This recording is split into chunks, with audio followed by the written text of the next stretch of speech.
Amigos, estamos de regreso. Este es Despierta con CDN. Gracias a ustedes, como siempre, por estar en sintonía. Son las 8:06 de la mañana. Nos conectamos ahora con una entrevista que tiene que ver con su salud. Y yo quiero que ustedes presten atención mucho, que presten mucho, pero mucha atención. Con nosotros está el doctor Rafael Lugo, quien es presidente del Consejo de Cardiología Preventiva de la Sociedad Dominicana de Cardiología, y la doctora Eunices Tavares. Ella es tesorera de la Sociedad Dominicana de Cardiología. Hablemos de salud cardiovascular.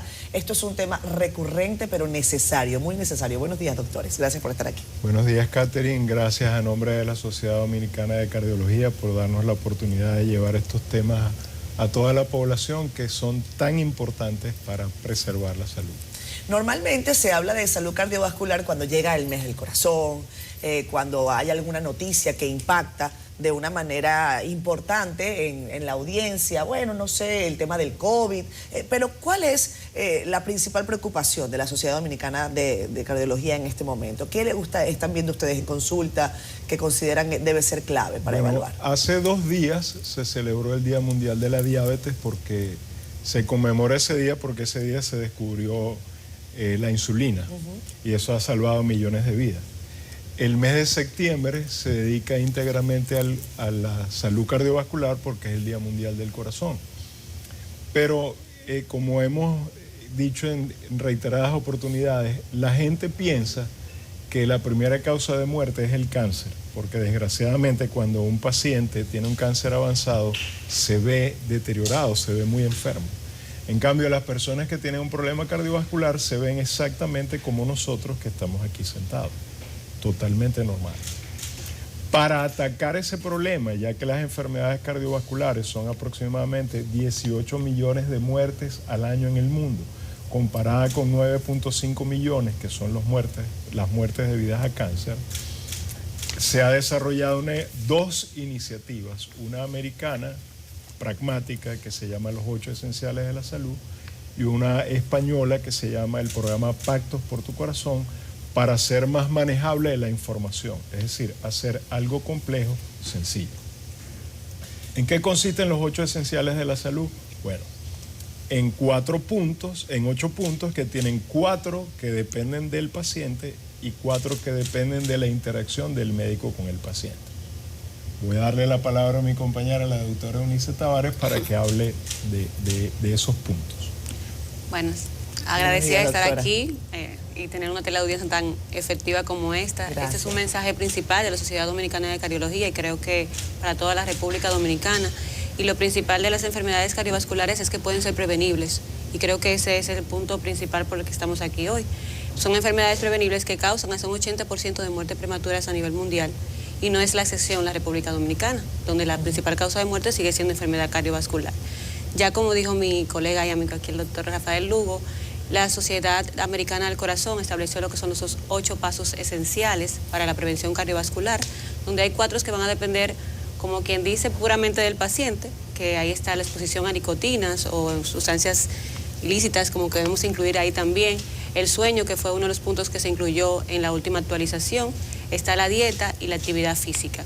Y en cuanto a los 4 puntos que dependen tanto del paciente como que reciba la atención médica, está el control de la presión arterial elevada, que es la hipertensión arterial, el control de la diabetes, el control también de lo que es el peso o la obesidad y también el control de los colesteroles. Entonces, esos puntos ellos lo establecieron como básicos a través de una página web que ellos implementan, donde el paciente puede entrar, hacer como un checklist y ahí poder valorar cuáles son esos factores que debe modificar. En términos del esquema que debe tener una persona normal, no para esa medida preventiva, que más o menos uno las conoce, las adopte o no, pero son más o menos conocidas, ¿verdad? Sí. Las visitas al médico, al cardiólogo, en este caso, ¿cuál debe ser el régimen? ¿Cuál debe ser la rutina? Gracias por hacer esa pregunta. ¿Qué pregunta? Muy Aquí importante. nosotros, los dominicanos, se dice que tendemos mucho a ir al especialista antes de que nos refieran, pero no sé si en este caso es más saludable hacerlo. Bueno, lo primero es que hay que cambiar el paradigma de la atención médica. En el pasado, por lo menos mis padres, consideraban una falta de respeto llamar al médico para hacerle una pregunta, porque solo se debía asistir cuando había una emergencia. Ya eso tiene que suprimirse. La medicina moderna depende de parámetros, todo es paramétrico. Ya tú sabes que tú usas un reloj que te dice cómo dormiste, cuánto caminaste, todo lo que hiciste. Y la medicina moderna dejó de ser apreciativa para convertirse en una medicina de parámetros, por un lado, donde te apoyas con el conocimiento que tienes con la tecnología. Pero desde el punto de vista del paciente, tú puedes asumir dos posturas. O espero a que el enemigo me golpee, sea el tiempo o la enfermedad, o tomo una conducta proactiva y voy al médico a hacerme un chequeo para ver cómo estoy, que es lo que tenemos que aprender. La frecuencia de la consulta va a depender de cuál sea tu condición. Y tu condición está determinada por tu nivel de riesgo. Puede existir una persona que tenga 20 años y ser un paciente de alto riesgo, pero él no lo sabe. Y puede haber una persona que sea mayor de 50 años que sea de riesgo bajo o moderado. Para hacer esa discriminación, necesariamente hay que ir al médico. Y el médico tiene que tener los conocimientos para poder establecer este nivel de riesgo. No sé si quieres ahondar un poco más sobre las escalas de riesgo. Bueno, yo diría que lo importante es que cada persona pueda conocer sus números, como decimos, su presión arterial, su frecuencia cardíaca, cómo estaría el colesterol, cómo está el azúcar. Entonces, para eso necesita por lo menos un primer chequeo, como dice el doctor Lugo. Entonces, a partir de ese primer chequeo, que puede ser no puramente por un cardiólogo, pero sí por un médico internista, un médico de atención primaria, que tenga el conocimiento suficiente de hacer un abordaje integral del paciente. Entonces, a partir de ahí, establecer el riesgo y ahí entonces el seguimiento. Sí recomendamos que por lo menos si es bajo riesgo, por lo menos una vez al año, el paciente tenga un chequeo continuo sobre todos sus posibles factores de riesgo cardiovasculares. Eso sería lo más importante. Sería bueno recalcar, por ejemplo, de que la sociedad hizo un estudio de enfermedad cardiovascular en la mujer y determinó, por ejemplo, que las mujeres dominicanas, 87% no hace ejercicio. 87%. 87%. Mucho. Hay que moverse. Ok, entonces, pero eso ocurre porque estamos llenos de responsabilidades. Tengo que ir al trabajo, tengo que llevar a los niños al colegio. Y en la agenda no está incluido el tiempo que voy a hacer Dentro de los ejercicio. hábitos. Exacto. Entonces yo siempre cuando toco este tema cuento la anécdota de cepillarse los dientes. Bueno, hasta los años 20 no existían las pastas dentales. Lo que había eran ciertas madres que tomaban una mezcla de bicarbonato para hacer enjuague bucal y darse con los dedos. Resulta que el inicio de la publicidad se hace con la primera campaña para que la gente se cepille los dientes. Y ahí se descubrió la tríada del hábito. Entonces, un hábito es una conducta repetitiva que produce una respuesta y esa respuesta produce una recompensa. Entonces, en el caso de cepillarse los dientes era, como la gente tenía la dentadura muy dañada por las caries, tenía que sonreír tapándose la boca. Claro. Entonces, el quick publicitario fue, si te cepillas los dientes, vas a conservar la dentadura, vas a poder sonreír y te vas a poder enamorar más. Y ahora en la mañana, cuando tú te levantas, tú no piensas que te tienes que cepillar, vas automáticamente y te cepillas. Lo hace como un hábito. un hábito. Exacto, y es lo mismo que hay que hacer con el ejercicio, con la alimentación sana, que por cierto, ¿qué es una alimentación sana? Comer frutas, vegetales y carnes blancas. ¿Qué es hacer ejercicio? Agendar 30 minutos 5 veces a la semana para hacer ejercicio. 5 veces a la semana, doctor. 5 veces 30 30 minutos. 30 minutos. 150 minutos. Pero el que te dice, estoy muy ocupado, ok, no puede 150, a 75, pero a más intensidad. Claro, Ya. claro. Lógicamente tendría que empezar con un hábito Claro. para ir creciendo, tú sabes, porque es Exacto, difícil no es que vas a hacer llegar nada a y ser 70 Félix Sánchez minutos. de una vez.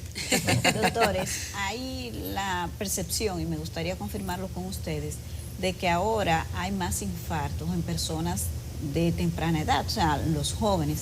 ¿Eso es así o es que ahora se difunde mala información? ¿Qué dicen las estadísticas sobre esto? Bueno, en septiembre tuvimos varios eventos que fueron públicos en nuestro país. Hacíamos la salvedad como Sociedad Dominicana de la Cardiología que a veces atribuimos una muerte súbita de un paciente o de repente a un infarto sin haber hecho los estudios correspondientes post-morte para identificar si realmente lo fue. De que realmente existen más factores de riesgo cardiovasculares en jóvenes que pueden conllevar un infarto, sí lo existe, porque lamentablemente los factores de riesgo están ahí. Vemos que los jóvenes se ejercitan menos, no comen saludablemente, están consumiendo más, tienen más exposición a nicotinas, ya sea por el cigarrillo, ya sea los vapes, uso de jucas y otras sustancias. Entonces, eso podría ser lo que está llamando mucho más la atención. Pero creo que en cuanto a si es infarto o no en jóvenes, sí hay muchos más factores de riesgo para desarrollarlo, pero sí debemos hacer más estudios post-morte para saber si realmente lo son. No estoy diciendo que no sea más frecuente, sino que realmente no estamos haciendo todos los parámetros para identificar realmente la causa de la muerte de ese joven de manera correcta. Pero debo aprovechar esta pregunta también para satisfacer una deuda que tengo con un colega de ustedes, que al salir de uno de los programas me reclamaba que nosotros los cardiólogos teníamos como mucha tribuna y que éramos muy protagonistas y que habría que hablar de la realidad en jóvenes. ¿Cuál es la realidad en jóvenes? Que los problemas cardiovasculares no son la primera causa de muerte en jóvenes. La primera causa de muerte en jóvenes en nuestro país son los suicidios y los accidentes, no las enfermedades cardiovasculares. De todas estas cosas que estamos conversando aquí requieren un apoyo multiinstitucional de los medios de comunicación, de las sociedades científicas, de los órganos legislativos, del gobierno, del Poder Ejecutivo, para que hagamos una estrategia conjunta para que esta epidemia que estamos viviendo se pueda controlar, porque las enfermedades cardiovasculares son las que se están llevando en esta población y, como decía Eunice, el 80%, 8 de cada 10 muertes son prevenibles. Claro. Cuando ustedes hablan de estos 8 esenciales de la salud cardiovascular, comentaban que hay una página web en donde uno puede entrar, revisar, oye, mira, esto lo estoy haciendo bien, esto lo puedo mejorar, y como decía usted, doctor Lugo, todo está establecido en parámetros. Hay en la actualidad relojes, algunos económicos, otros más costosos, que le miden a usted incluso hasta cuántos pasos dio. Es más, su celular, hay muchos que dicen, usted dio tantos pasos. A mí me gustaría que ustedes me ayudaran a comprender un poco también la influencia de la tecnología. Hablo de página web en donde se puede parametrizar qué estamos haciendo bien, qué estamos haciendo mal, utilización de relojes o otros recursos. ¿Qué están advirtiendo ustedes? La ciencia también está tomando este camino, ¿no? Sí, bueno, eso es innegable y ese es el futuro, conocer cuáles son los números, como decía Eunice, de tu salud y de tu vida en general. Claro. Pero en vez de complicarnos, la idea de esta intervención es hacerlo sencillo, simplificar. Claro. Pero pasemos a la otra iniciativa, que es el programa Pactos. Okay, Pactos que es la parte de España. De la Sociedad Española de Cardiología, que complementa a esta, que es un poco pragmática, es un poco básica. En el otro se incluye, por ejemplo, el efecto de la contaminación. Okay. Pero la contaminación, cuando hablamos de contaminación, uno piensa en el humo de los vehículos, por ejemplo. Pero contaminación también es, por ejemplo, que vivas al lado de un colmado y estés con una música a todo volumen hasta las 2 de la mañana, y ahí es que tú empiezas a dormir. Porque ya dijimos que uno de los 4 esenciales es el dormir. O la otra cosa es que tú trabajas en una empresa donde se manipulan químicos, ya vimos la tragedia de San Cristóbal, en donde tú puedes estar expuesto a un tóxico y tú no lo sabes. Claro. Y eso puede producirte una enfermedad ocupacional. Entonces esas son cosas que las personas tienen que conocer. Y la otra cosa que toma el programa Pactos, que es muy importante y que es un tema que se está desarrollando cada vez con más profundidad, que es la influencia de las emociones como causa de enfermedad cardiovascular. Bueno. Entonces, si hablamos de ese punto, no les tengo que decir que todos estamos viviendo vidas estresadas. Claro. ¿Ves? Entonces, ese estrés hace que mantengamos niveles altos de sustancias como el cortisol, de hidroesperandosterona, adrenalina, suben la presión, suben la frecuencia cardíaca, dan insomnio, sequedad de boca, esa sensación de angustia.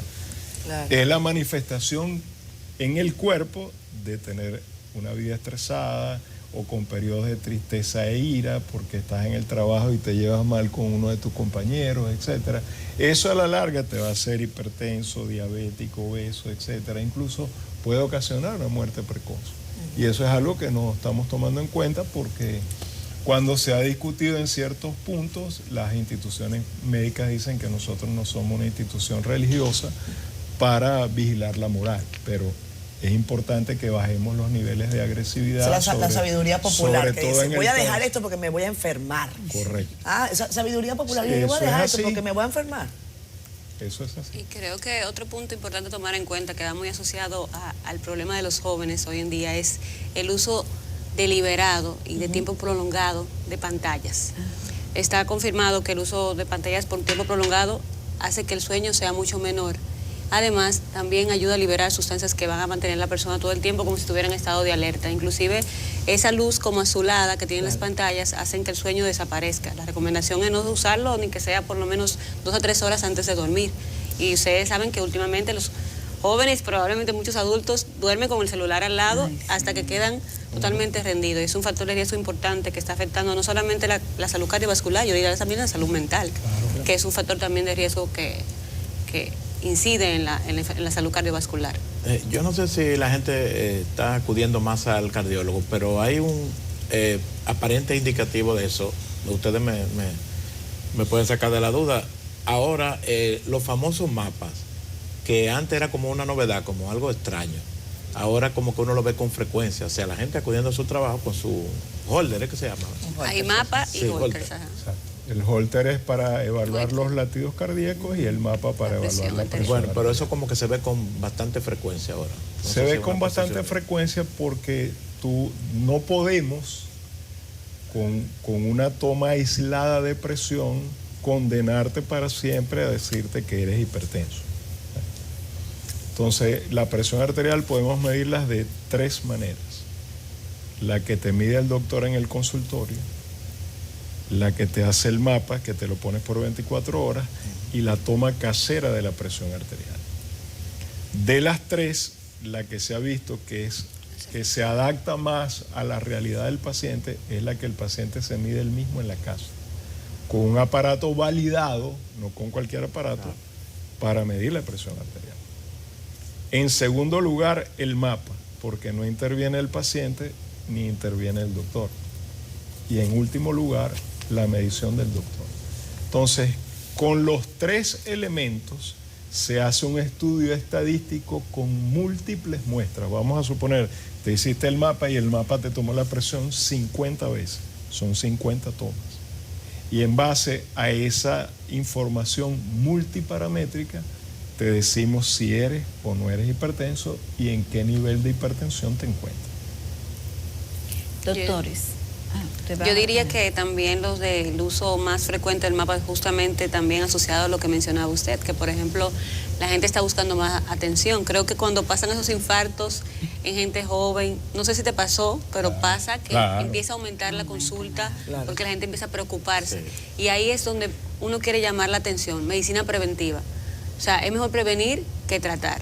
Si podemos prevenir que un paciente no tenga una enfermedad cardiovascular, detectando un factor de riesgo a tiempo y tratándolo a tiempo, es mucho mejor que uno esperar que el paciente haga un infarto, que haga una enfermedad cerebrovascular o que llegue a su insuficiencia cardíaca, que es lo que nunca queremos. Pero los mapas tienen su función principal y a veces cuando tenemos esos pacientes así, como con niveles tensionales ahí que están un poquito como que no sabemos, dudosos, si tienen factor de riesgo, lo hacemos también como medicina preventiva. Doctores, con relación a los efectos del COVID en el tema de la salud cardiovascular, hay muchísima gente que dice cosas, teorías sobre esto. Me gustaría saber de qué datos dispone la ciencia médica con relación a eso y también de supuestos efectos de la vacuna con relación al tema cardiovascular. Bueno, cuando el COVID empezó, recordarás la primera cepa, 2019, COVID-19. La mayoría de los pacientes, un 90% de los pacientes decía que perdía el olfato y el gusto. Ambas funciones, olfato y gusto, son funciones involuntarias. También los pacientes en ese primer grupo de infección se quejaban de que se les caía el pelo. Claro, la caída del cabello o el crecimiento del cabello también es una función involuntaria. El crecimiento de las uñas, el sudar, salivar, todas esas son funciones involuntarias. Lo que pasa es que como las complicaciones del virus eran predominantemente pulmonares, la gente relacionaba el COVID con un problema respiratorio, pero en realidad el COVID es un virus que ataca el sistema nervioso autónomo, que controla las funciones involuntarias, que incluyen el ritmo del corazón, de tal manera que podía dar arritmias o podía producir inflamación de la membrana que recubre el corazón, pericarditis, o del músculo del corazón, producir una miocarditis, todos esos consecuencias del virus. Antes de que caigamos en la vacuna, debo decirte que sufrir COVID sin estar vacunado y sufrir COVID estando vacunado se relacionaba a 5 veces más complicaciones cardiovasculares en el paciente no vacunado, de tal forma que la vacuna salvó vidas. Respecto a tu pregunta específica de si la vacuna produjo complicaciones, sí produjo complicaciones, pero como recordaremos, estamos en una emergencia mundial de una enfermedad desconocida. El punto específico se resolvió hace un par de meses, que se publicó un trabajo de 23 millones de vacunados en Escandinavia, donde se vio que en el grupo de varones entre los 24 y los 39 años, si se ponía un refuerzo, los eventos por cada 100.000 vacunados de miopericarditis podían ser 7 a 9 casos. Y si se ponía un segundo refuerzo, en ese grupo etario de 24 a 39 años, la tasa de eventos se incrementaba a 27 por 100.000 vacunados. 27 por 100.000. Quiero que hagamos esa salvedad. Es decir, que en ese grupo de 23 millones de pacientes, solo se registraron aproximadamente unos 100 casos de miopericarditis. Es decir que, aunque es una complicación lamentable, que no fue mortal, fue incómoda, pero no fue mortal, la vacunación masiva es lo que permite que estemos sentados hoy aquí, porque si no hubiera salido la vacuna, todavía estuviéramos encerrados. Pero cuando usted dijo complicaciones que produjo la vacuna, ¿era dentro de lo previsible, dentro de lo que se esperaba? No, porque no era que se esperaba, sino que se desconocía cómo era el comportamiento según los grupos etarios. Y me extiendo un poquito en eso. Cuando la vacuna empezó, no se probó en personas normales, se probó en grupos de alto riesgo. Gente que estaba en diálisis, gente que estaba en cáncer, gente con tuberculosis, gente con SIDA, ¿ves? Y ahí se vio, sin estar tratando, que si no lo vacunabas y le ponías la vacuna, los títulos de anticuerpos se incrementaban 60 veces los títulos que tenían los pacientes que no estaban vacunados. Y así es que se toma la decisión de que nos vacunemos todos. Y tanto es así que el premio Nobel se le da a los que permitieron con su investigación que se diera el Nobel de Medicina de este año. Entonces se caen todas las teorías conspirativas y todas las cosas, que por cierto que los médicos estamos relacionados con la industria farmacéutica. No, esta es una tragedia que estábamos viviendo todos, y que luchamos todos porque se llegara a su fin. Y que había que aprender sobre la marcha. En esta misma línea, es interesante, vivimos en una sociedad, yo creo que infoxicada. Así le digo yo un poco, información por doquier, mucho de desinformación que se confunde, ¿no? En un mar digital, también por supuesto por medios tradicionales. Ustedes hablan de algunos indicadores, por ejemplo, las adicciones, el sueño, la dieta, la actividad física. En el caso de República Dominicana, yo creo que el tema de la dieta es algo fundamental, porque hemos visto algunos estudios recientes que hablan de asuntos de obesidad, por ejemplo, y cómo la obesidad está afectando directamente nuestra salud cardiovascular. ¿Tienen ustedes como Sociedad Dominicana de Cardiología datos que sustenten que estamos comiendo de una manera poco saludable, que realmente nos estamos haciendo daño cada vez que nos servimos un plato en la mesa? Bueno, yo diría que también la cultura de nosotros es un poquito atribuible al tipo de dieta, porque estamos acostumbrados a comer muchos carbohidratos. Sabemos que, como dicen la bandera dominicana, comemos más arroz, menos legumbres, que son las habichuelas, carne puede ser de cualquier tipo y frita, y comemos Salami. poca ensalada, salami, muchos embutidos que están cargados de sodio y también de otras sustancias que son súper lesivas para la salud cardiovascular. Y es así, es porque el dominicano está acostumbrado a comer muchas frituras, muchos carbohidratos, poca carne blanca preparada de manera más saludable, que a la parrilla, que al vapor, sin freír, menos ensaladas, comen pocas frutas. Entonces, eso atribuye mucho al hecho de que siempre dicen que, por ejemplo, no hay recursos para comer sanamente, pero no es recurso, es hábito, que no tenemos el hábito de comer de forma adecuada, comiendo un poquito de arroz. ¿Cómo cambiar esa cultura? ¿Cómo usted le dice a un dominicano no se coma su bandera todos los días? ¿Cómo puede sustituir algo? A lo mejor un producto, pienso yo, pequeños cambios que después se pueden hacer más, recurrentes o importantes, pero pequeños cambios que puedan ser una diferencia. Ustedes en consulta quizás lo verán más que nosotros. Bueno, yo pienso que lo primero es puntualizar, porque como tú decías al principio, estamos intoxicados de información. Entonces a ti te dicen que si la dieta keto, que si la dieta Atkins, que si la dieta South Beach, todos los días los pacientes te llegan con eso. Entonces, que si el fasting. Esto se resuelve. Fíjate, por ejemplo, vamos a hablar del fasting. No, yo ¿sabes? Soy ya un sexagenario y entonces quiero privar en joven y voy a empezar el fasting. Entonces, si analizamos solamente el ayuno, que no es que no puedes ayunar, pero claro, no puede ser un estilo de vida, porque si ayunas, los niveles de insulina necesariamente van a bajar y tienen que subir los que se oponen a la insulina. El glucagón, la adrenalina, ¿ves? Y esas sustancias aumentan el riesgo cardiovascular, ¿ves? Entonces, ¿cuál es el resumen? Ya se estudió todo esto. ¿Y cuál es la mejor dieta? Comer 3 veces al día con una proporción de 65 a 70% de carbohidratos, 25 a 30% de proteína y 5 a 10% de grasa. Eso es lo que usted tiene que comer 3 veces al día. ¿Y la sal, doctor? Porque hay mucha teoría con relación a la sal. Bueno, fíjate, antes se pensaba que lo ideal era comer sin sal. Ahora ya sabemos que con tener un consumo de sal bajo es suficiente para mantener la salud, porque es necesario. Fíjate que casualmente el problema que tenemos de hipertensión es un problema porque estamos contra la biología. ¿Por qué? Porque cuando nos hicimos bípedos, que el sol nos pegaba en la cabeza y en los hombros, eso lo hicimos para no sudar tanto, porque si estábamos en 4 patas nos pegaba el sol en la espalda y gastábamos mucho sudor y siempre nos sentíamos débiles. Claro. ¿Ves? Entonces ahora que estamos de pie, el sol cuando está en lo más alto solo nos da en la cabeza y los hombros, ahorramos sudor y no nos sentimos tan débiles.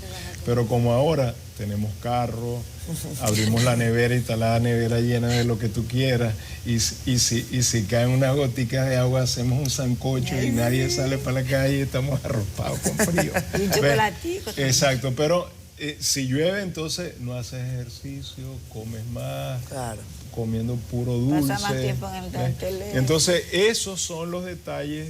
Siempre me gusta hablar, hay una iniciativa que pudiéramos venir otro día, un grupo de asociaciones de sociedades científicas que se llama Dominicana Saludable, que es una iniciativa que inició el doctor Samuel Ramos, que tiene una fundación que se llama FUNDO, la Fundación Dominicana para la Obesidad, y ellos en unión con la Asociación Latinoamericana para la Diabetes hicieron un proyecto piloto en Santiago donde eliminaron de las escuelas las golosinas, los fritos y las gaseosas. Claro. Y ahí en un proceso, pero no fue un proceso, ¿sabes? Que llegaron a machete y quitaron todo de una vez, no. Fue una estrategia donde a través de años en escuelas públicas de Santiago se logró esto que les estoy diciendo, y los niños, en vez de estar comiendo chocolate, ahora comen brócoli. Bueno, pues ahí está. El doctor Rafael Lugo y la doctora Eunice Tavares. Les agradecemos enormemente que nos hayan acompañado esta mañana. Muchos temas. Yo creo que nunca es suficiente hablar sobre esto. La gente, a través de la educación, y nos ponemos a la disposición de la sociedad para conversar sobre todos estos asuntos, que la gente con poquitica cosa, poco a poco, puede ir cambiando, a menos que el asunto sea grave y tenga que cambiar, como dice usted, de golpe y porrazo. Los esperamos el 2 y 3 de marzo en la carrera Caminata del Corazón, que va a ser un evento familiar, donde estaremos el sábado estaremos dando charlas de cómo entrenar, cómo hidratarte, cómo prevenir lesiones, cómo mantenerte activo hasta el final de tus días y prevenir las enfermedades. 2 y 3 de marzo. Correcto, del Bueno, 2024. estaremos haciendo promoción en Volveremos todo el En transcurso. enero los volvemos a invitar porque la Sí. gente está en diciembre, va a comer mucho No. y cuando regresemos en enero, entonces que la gente va a decir, oye, el pantalón no me sirve. Lo necesito, necesito esa caminata. Necesito. Ya que dijiste esto, les voy a dejar esta angustia. En el periodo entre el Día de Acción de Gracias, que es el jueves que viene, y el Día de Reyes, el promedio de las personas aumenta entre 4 y 12 libras. Mi madre Ay, Dios santa. mío, doctor, no Pero sé. lo malo es que esas libras posiblemente No nunca las las vuelvas va- a perder. ¿Por qué? No las vuelves a perder. Porque te empiezas a acumular. Claro, y después es muy difícil de bajar. Ya no Exacto, tiene que entonces bajar 4, sino 10. imagínate 10 diciembres consecutivos. No, claro, ahí tiene usted 40 kilos de más o 80 libras. Vámonos a la pausa. Gracias, doctores, por habernos Muchas acompañado gracias esta a mañana. ustedes. Gracias.